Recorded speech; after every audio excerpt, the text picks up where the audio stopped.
We got to get Larry to learn how podcasts No. work. He's in the basement somewhere. The worst thing you can do. I'm looking for the quote. Come on, man. Where's the support and the love? Coming from our generation, the Gen X, the John Hughes generation of, well, just get out of the way, I'll do it myself. Yeah.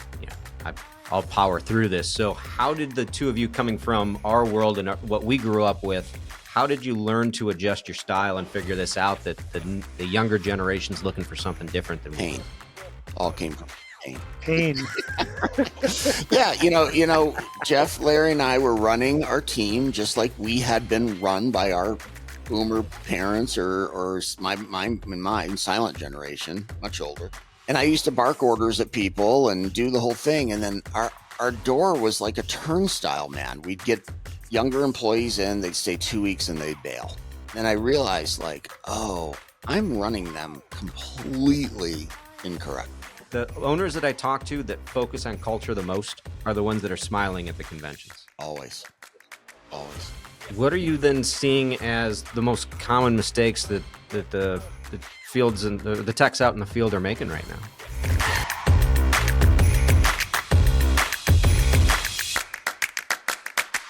Hey, everybody, and welcome to the next episode of Violand's GPS podcast. I am your host, Jeff Jones, and I am thrilled to be joined by two amazing guys in the trades, with getting involved in teaching soft skills and teaching techs how to be more professional, teaching businesses how to make a lot more money. And I think all of us would enjoy hearing from them and the kind of the wisdom and the insight that they bring to that piece. So welcome Eric Sprague and Larry Wilberton from SuperTech U.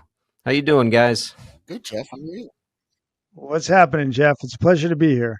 Yeah, well, thank you very much. We love having you guys at our events and hanging out with you at all the different shows and hearing the exciting stuff that you guys are doing. So real quick, before we jump into anything, can you give sort of an elevator pitch as to what SuperTech is and how you help technicians and business owners get better at what they do?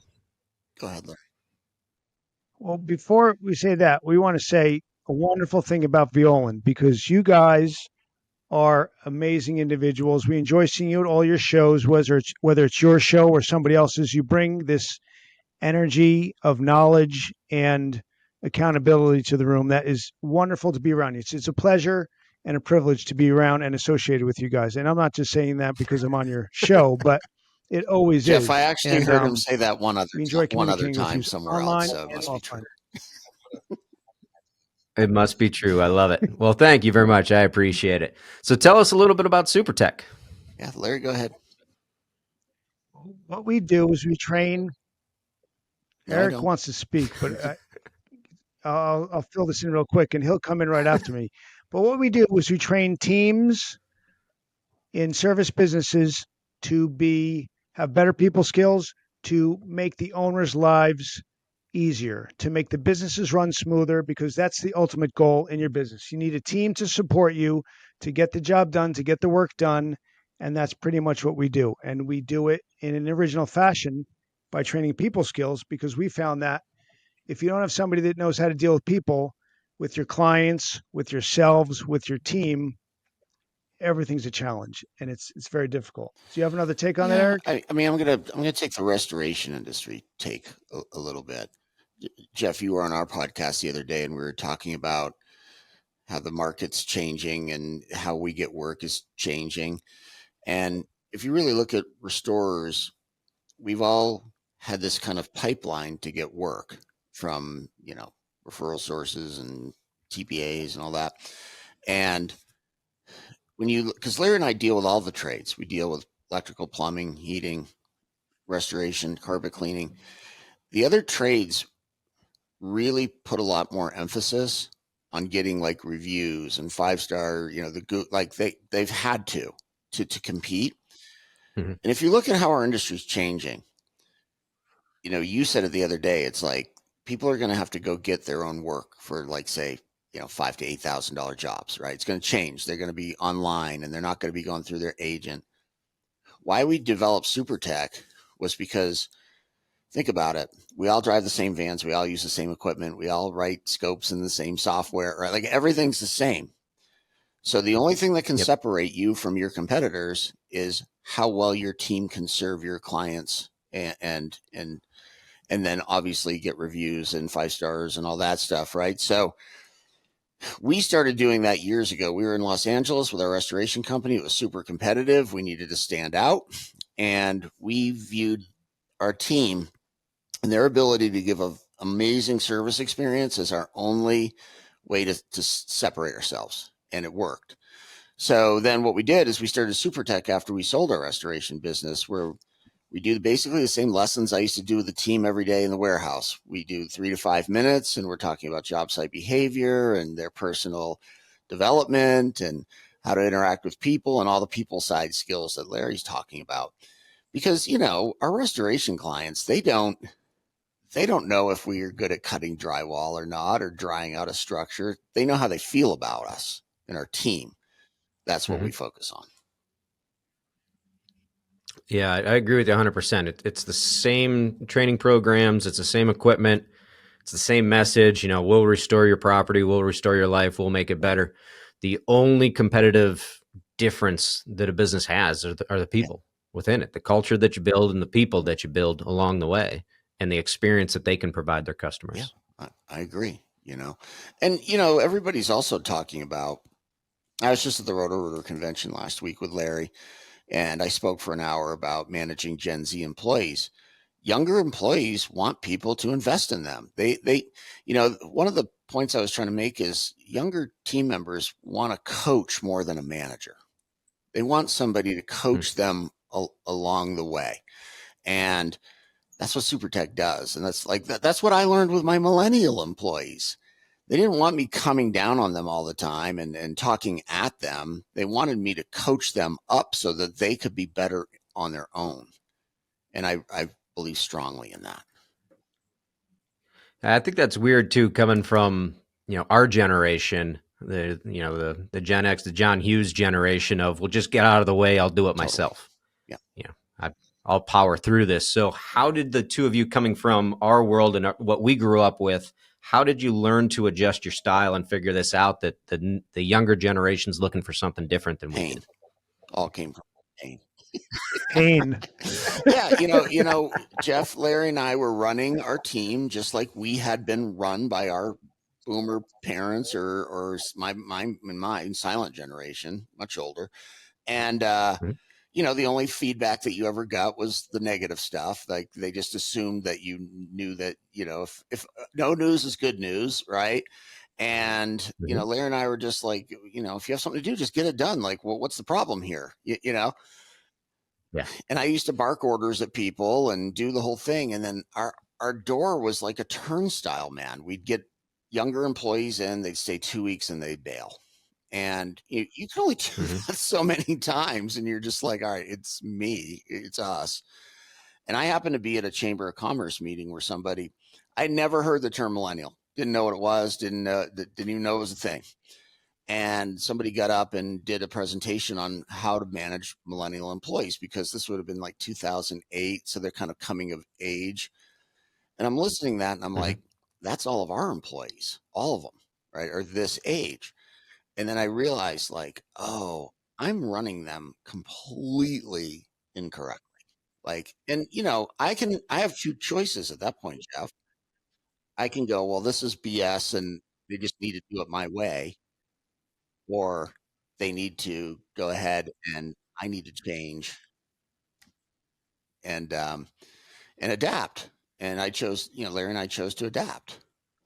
And I think in the coming 5 to 10 years, the people who don't adapt are going to have a really hard time, because they will have nobody working for them. Yeah. I 100%. And you hate to generalize. You don't want to generalize an entire group of people who really don't have anything else in common other than when they were born.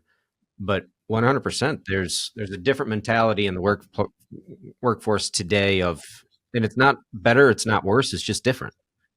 But it's, how can you build me as a person so that I can build the lifestyle that I want, versus what we grew up with, which was, well, I got to get a paycheck. I got to make some money. Yeah, I mean, you know this, Jeff. They don't even expect to stay long. They don't fear being fired Yeah. like we did. No, Like it's Mm-mm. I no, it's a workers' it economy. is. I wonder how much of that Totally is work. they saw in maybe 2008 and they saw maybe in 2001 and where their parents were doing everything right and still lost their jobs. I think that has a huge role And in since this. they've been in the workforce, since they've been in the workforce, jobs are readily available. Not only that, they saw how hard We their could all go parents find a worked, job in and 15 then minutes. their whole life gets upended in a year. Takes you know 5 to 10 years to dig out of that. The kids are young at that Yeah. point, feeling the stress. My kids were Larry and I lived through 2008. My kids remember what it was like, and Hmm. no, I think that has a huge bearing on how they view work now. So one of my favorite stories I've ever heard. You guys, you told me the story at the at Violand's business planning retreats last year. You guys decide you had sold the business. You decided you wanted to start another business and weren't really sure what you wanted to do. So the two of you sat down to have a conversation to figure out what's next for us, and what can we build here. And Eric, you told me the story, and if you could share that again, I would absolutely love to hear it. Yeah, I hope I'm getting the part of it right that you remember. I had been after we sold. Larry stayed on for 3 years at the company that we sold to because he had to, make sure the money kept coming in for the buyout. And I started doing some consulting.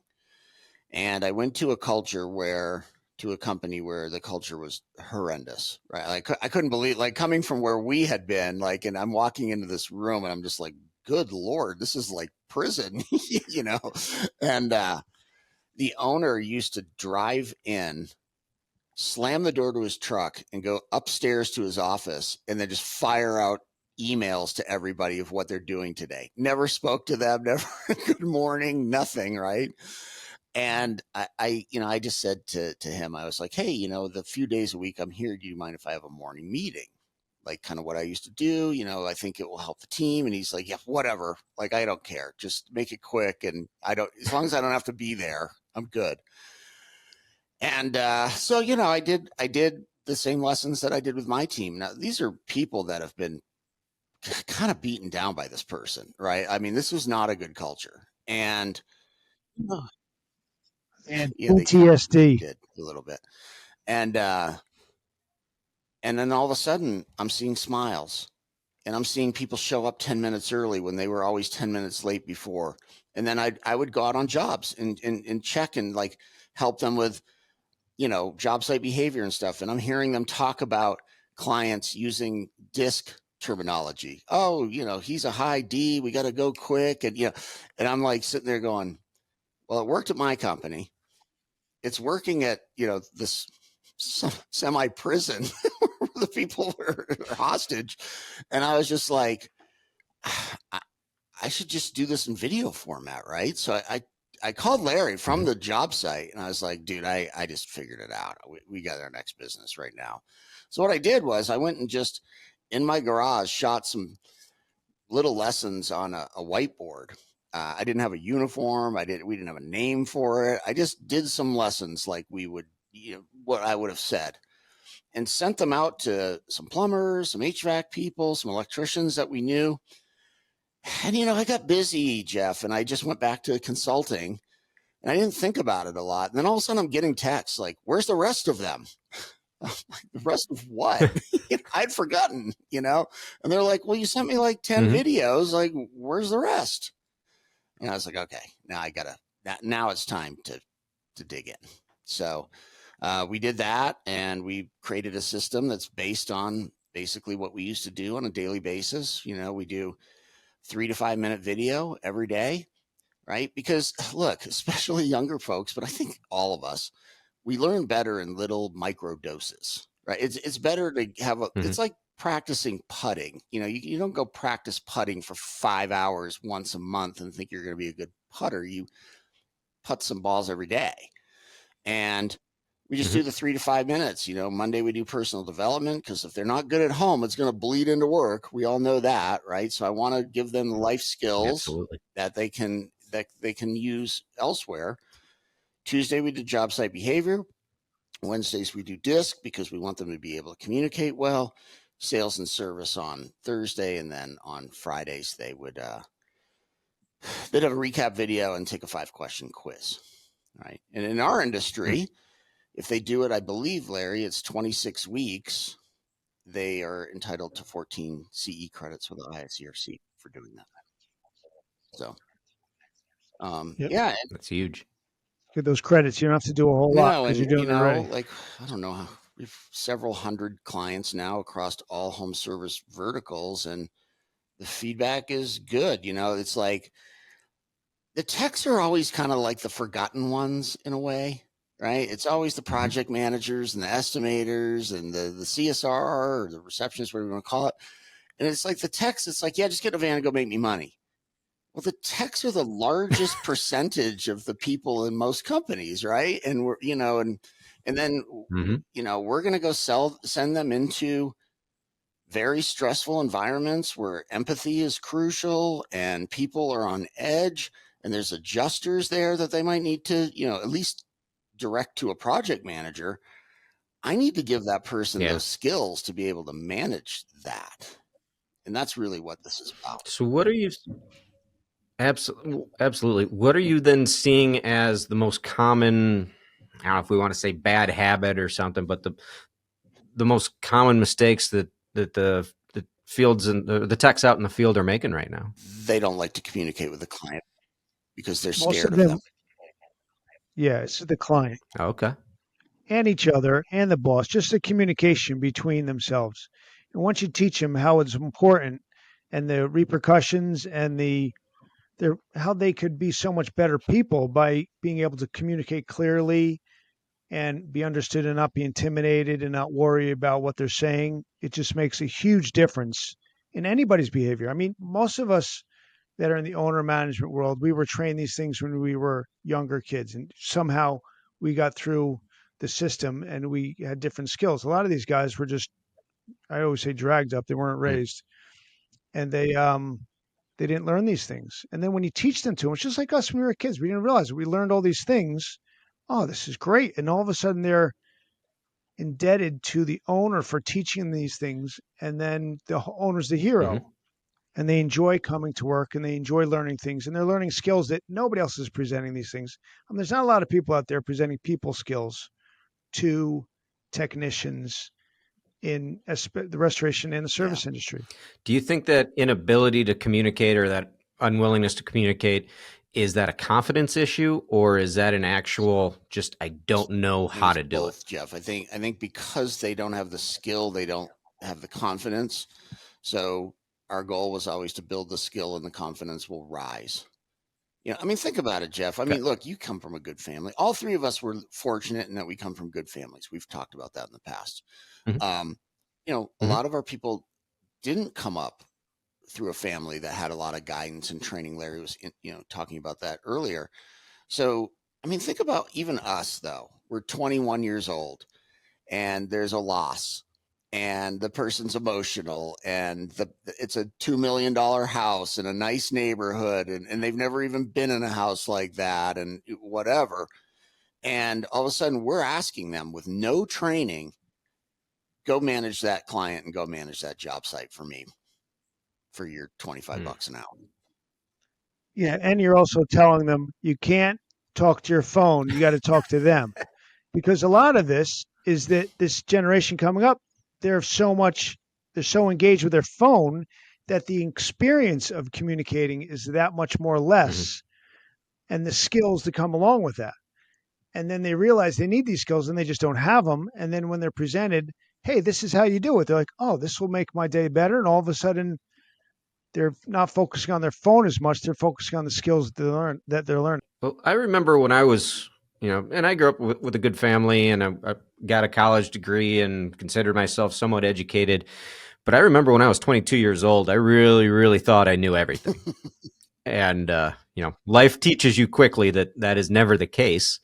But how do you teach a 22-year-old something like empathy, something that is so complex as empathy, when really all they want to do is just go in there and suck out the water, get the job done so that they can go home? I'm going to use the C word, Jeff, and that's culture. And everybody hates when I say this, but what we would do is we would be having lessons, right? Part of the lessons, every morning at our company, we would talk about empathy fairly frequently. And that's where, with us with the videos, it would be somebody at the company now asking questions. Jeff, when you went to Mrs. Jones' house the other day and she was crying, why do you think she was crying? How do you think you could have made that better? Like, I mean, it has to be slowly brought to their attention why it matters and how to do it. Right. And it's not one meeting. It's many, many, many, many, many meetings. It's like all of this is processed. And it's also real quick. I want to hit on this.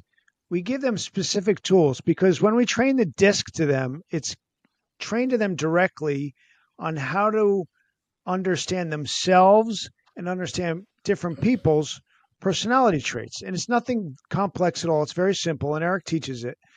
And when they understand empathy by understanding disc because there's certain areas of disc that hit very heavily on empathy, and it relates directly to the service industry. And when people understand that, they realize they can serve so much better, and thus their performance with the client is accelerated dramatically. So the disc, everybody says, oh no, another one of these Bayer Briggs, blah, blah, blah. It's a very simple system that is quickly understood, and it goes a very long way. I think, Jeff. So how long have you guys been doing this for? 5 years, but the first 2 were deep COVID. 5 years? so 3. There were no trade shows to go to. We podcasted for the first. And I tell people this. Yeah, I tell people this all the time because we're connected on Facebook and you guys do a lot with your social media, and I've never met people that travel as much. Like, you two live in an airport. It feels like at times, especially in the last couple of years. And well, yeah, we had a plan, so Jeff, that we get like we're going to go just be road warriors and get noticed, and then start backing off once we reach a certain saturation point. Which Larry and I we're traveling half as much as last year. But yeah, 26 weeks on the road last year. Yeah, half the year. Yeah, no, and you can see it in the banner over your head. Nobody is going to ever question your guys' work ethic out there. But you guys are absolute road warriors, which means at this point you've built up a pretty solid client base. So with that, do you have a success story that you're super proud of, whether it's an individual tech who is really struggling, who turned it around, or maybe a company that you were working with? I do, and I'm sure Larry can bring one too. So we have a client, Kevin and Lisa Bunce in Idaho. Know them. And Kevin saw us at an experience. Like, it was he bought on our first trade show ever, right? He saw the vision. Man, I don't know. I mean, for 5 years, he's barely ever missed a lesson and grew that company, sold it to private equity. I mean, like, it's an integral. He made this an integral part of how they do business. Like, when you go there, the people just care about other people, and that doesn't happen by accident.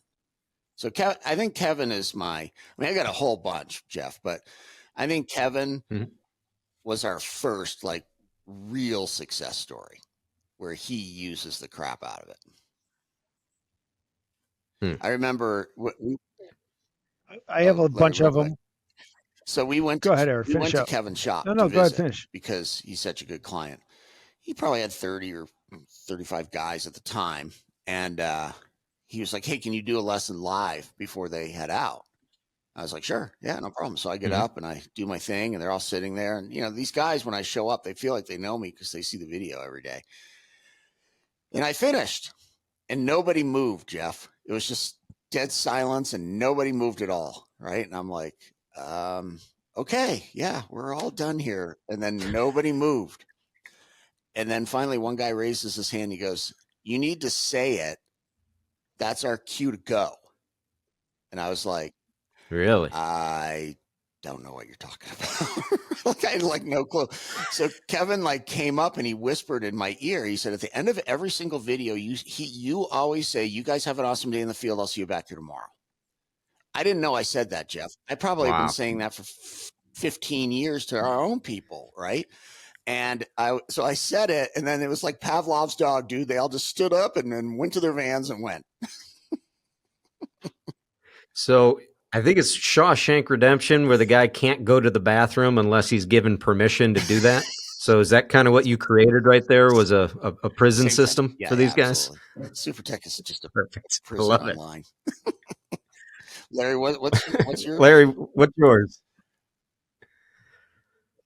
Well, when I was traveling around the country visiting a lot of clients in my van, I would stop and see them, and they would have stories of just individual technicians that would change their lives. So they would take the lessons home, the personal development and the disc, and they would train it to their or talk about it with their families, and their family life would change. And there's 10 or 20 of them, and not everybody was opening up like that, but the owners would point out those individuals, and I'd always connect with them and say, "Hey, tell me what you got." And I'd have a conversation about their family, and they would just be so excited about how they've grown and how their family has grown. It's just like, you're getting handed a personal development book from, I don't know, whoever, Think and Grow Rich or something like that. And it kind of changes your life, or Zig Ziglar or something like that.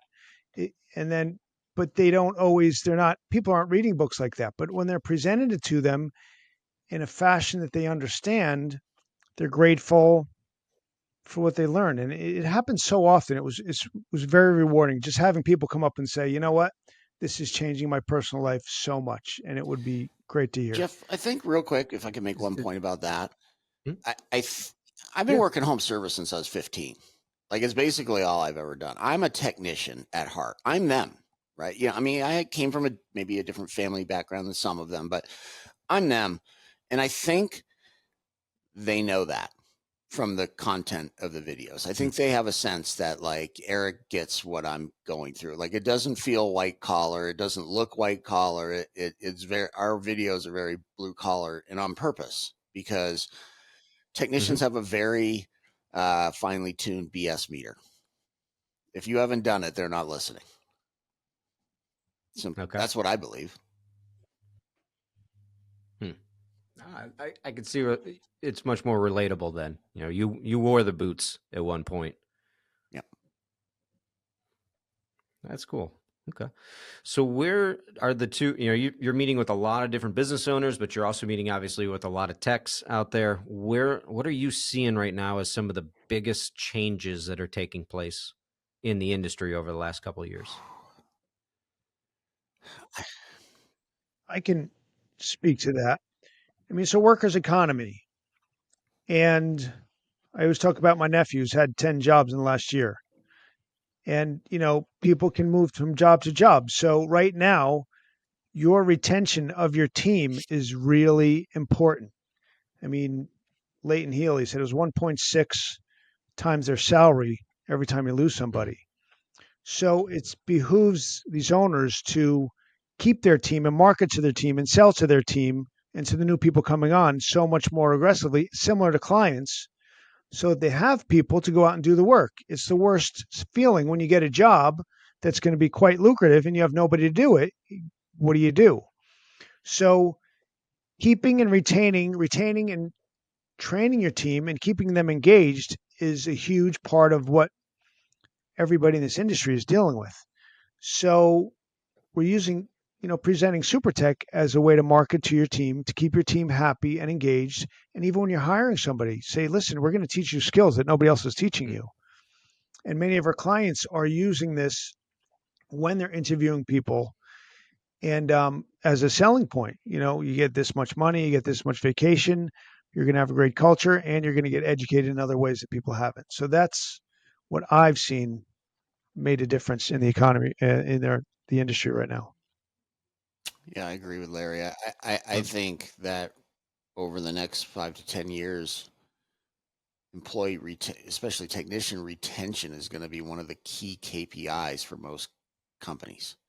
It's going to be the thing that separates them from the others. If you can't keep people in the building, you're going to have a really hard time competing with those who can. Especially because it seems like there's less and less people that want to do that work. The pool to hire from keeps getting smaller. Let's talk hiring real quick, because that is such a challenge for so many people. And I think that a lot of business owners or a lot of hiring managers understand how to hire for the technical skill set.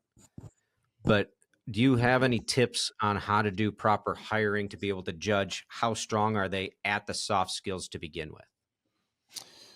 Yeah, I mean, when we were hiring, Larry mentioned DISC quite a bit. We leaned on DISC as a tool to try to hire the right people to put them on the right seat on the bus. So, for us, we know that, like an S or a C personality tend to be very good technicians. So we're going to be looking as we're interviewing for a person. S's love to support, right? They're loyal, they stick around, they care about people, they want people to be happy, right? If you look through, probably if we rifled through all the technicians in the restoration industry, probably 60% of them are S's, right? So I'm going to go try to find the type of person who I think is going to like this work, right? If it's somebody, like if I'm hiring for HVAC and I want an installer, I'm going to look for somebody with a C personality type, which is very analytical, very detailed. Like they don't really want to talk to the people, but they love to do the work. So I think a lot of that, Jeff, is partly personality and putting them in the right job. And then, I mean, this sounds so cliche, but like we were just hiring the person and then we'll train them the skills. Like I can't teach you good attitude.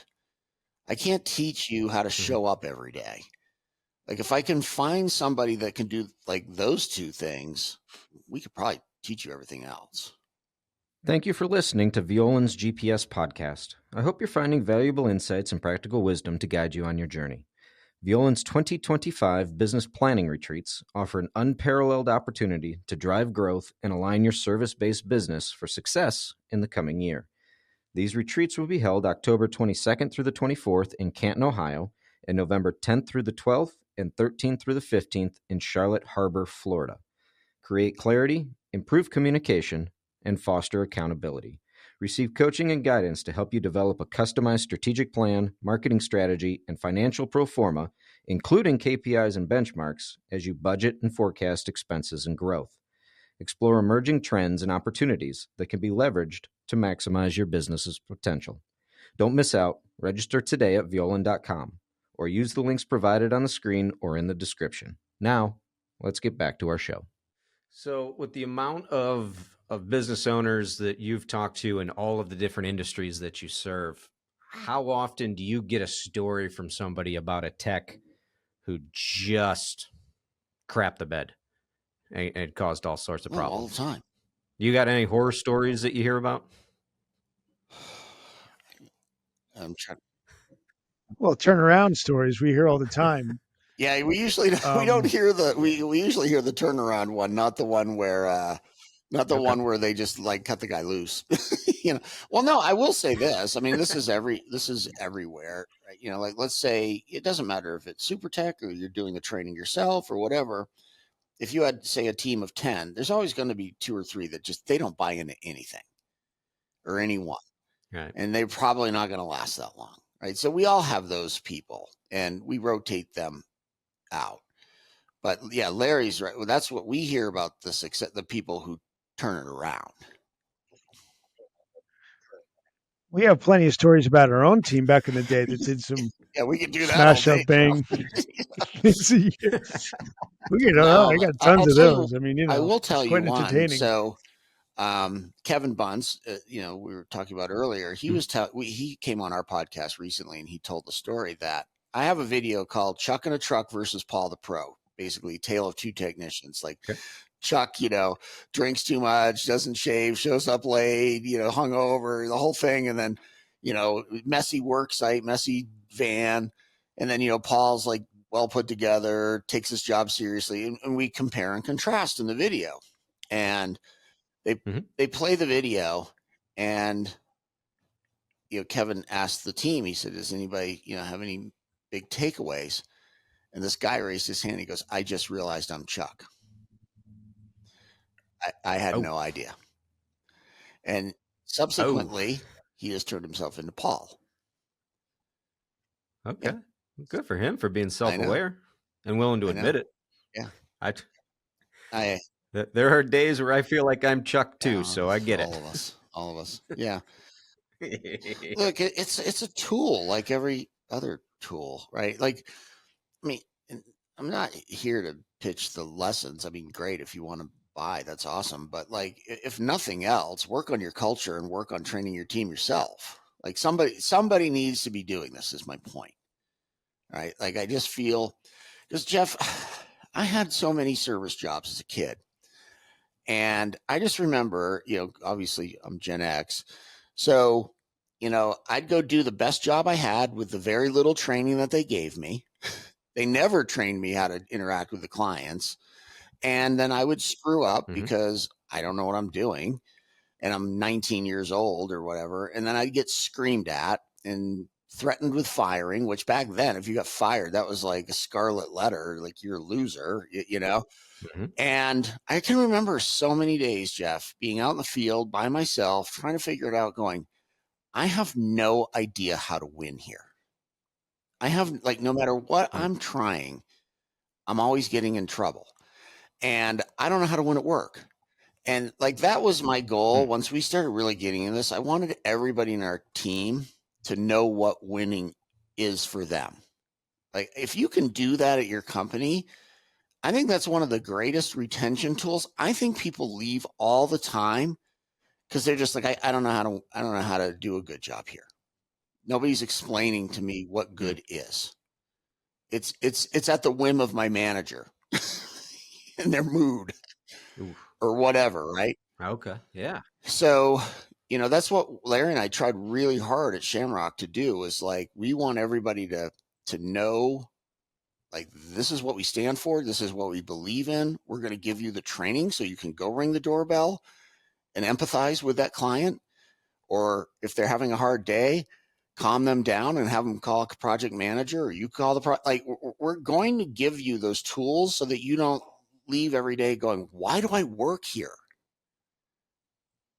Right. I mean, because nowadays they'll just not show up the next day.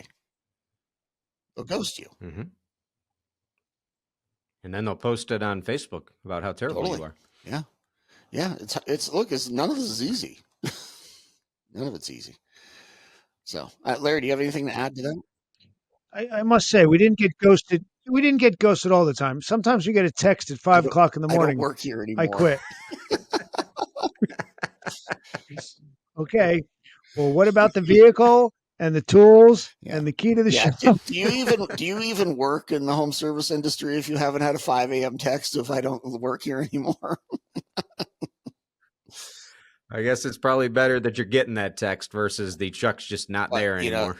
Jeff, it's interesting. I started training everybody how to quit. Like, it's counterintuitive, right? I'm going to teach you how to. I'm going to teach you how to quit. Yeah, there's a video lesson on this is how you quit a job. And the funny thing is if you address it, the elephant in the room, then it's like out in the open, and they tend not to quit. Because I was like, look, guys, you know, do you like the people that you work with? And yeah, you usually the answer is yes. Okay, you do realize when you just throw me a text at 5 a.m., it's hurting your friends way more than it's hurting me. Right? They're the ones that have to pick up the slack for you. You do realize when you go to get your next job, whoever's going to hire you is going to call me. Right? Like, so let's think this through. Like, and when I started breaking it down, like, look, you know, you give 2 weeks, you do a good job for the 2 weeks, then you get to leave with a letter of recommendation, and you haven't screwed over your friends. And you know what it did? It had people giving us 2-week notices, which we had never had before. Sometimes yeah, they just didn't know their accountabilities. They had no idea that this was a standard that they need to get up to, which is so many things that we were teaching them. Yeah. Do you guys know John Fields up at Restore Pro in Sandusky, Ohio? So John great guy. was the very first podcast that I did was John. Reason being is he was the first person in the restoration industry that I ever met when I came to work for Chuck. He sent me up to learn the business from John. And John will actually set it up to where if you decide that you don't want to work here anymore, he said, let me know ahead of time. I'll give you time off and resources to go find another job. Perfect. That's such great culture. Yeah, he creates the opportunity for those to leave that don't want to be there. Because in his mind, if you don't want to be here, I can't have you here.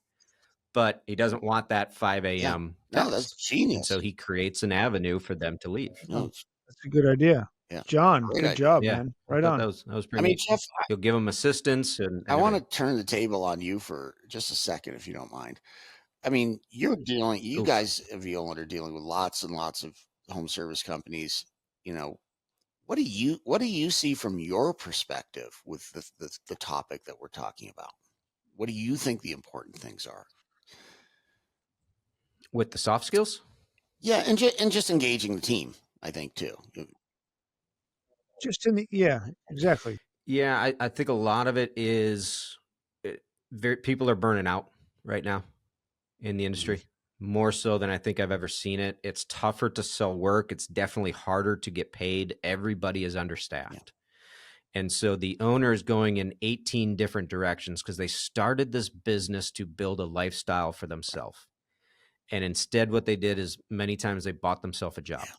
They bought themselves a company that cannot run without them being overly involved in the minutia every single day. And so now they're extra stressed out. They wanted more freedom. They've got significantly less. And when that happens, they start getting short. And the vision and the strategic initiatives fall apart because we're dealing reactively to everything that went wrong yesterday. And then that gets taken out negatively on the employees. And then you get one or two bad employees and you start thinking that all of them are bad. And they're not. Most of them are good. Yeah. But you become once bitten, twice shy is wanting to, you'll develop their technical piece because you need to, but you become once bitten, twice shy developing the soft skill piece because you're afraid they're going to leave. Yeah.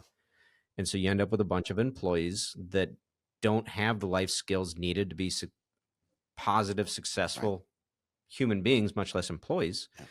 And we try to teach them, look, the time that they're with you is a blessing. You know, they don't owe you anything. They can go work for somebody else. You know, I know that you're giving them a job and that's great, but if you want them to owe you something, you got to go a little extra. And that's where bringing in a company like yours to develop these soft skills, these human being skills, so that they can be a better friend, a better son, a better daughter, husband, a wife, is a game changer for them. And some people are going to take advantage of it, of course. But that's the risk most of them business, don't. Right? You know, and what's Zig Ziglar saying, Larry? It's better to train them and lose them than not train them and keep them. Yeah, Larry, you're muted, buddy.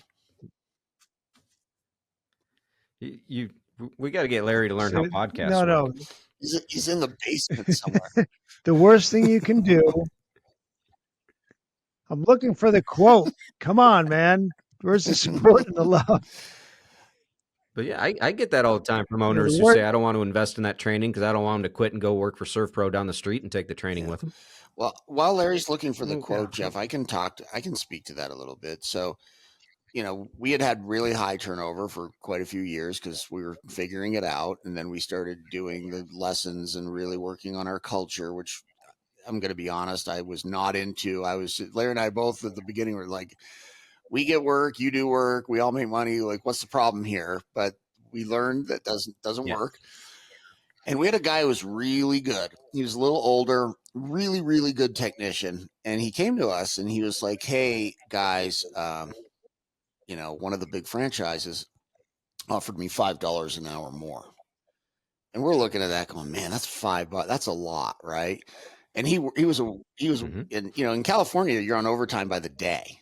Every 8-hour shift, you'll go on OT. And we're working overtime almost every day. So we're like, well, that's going to stack up.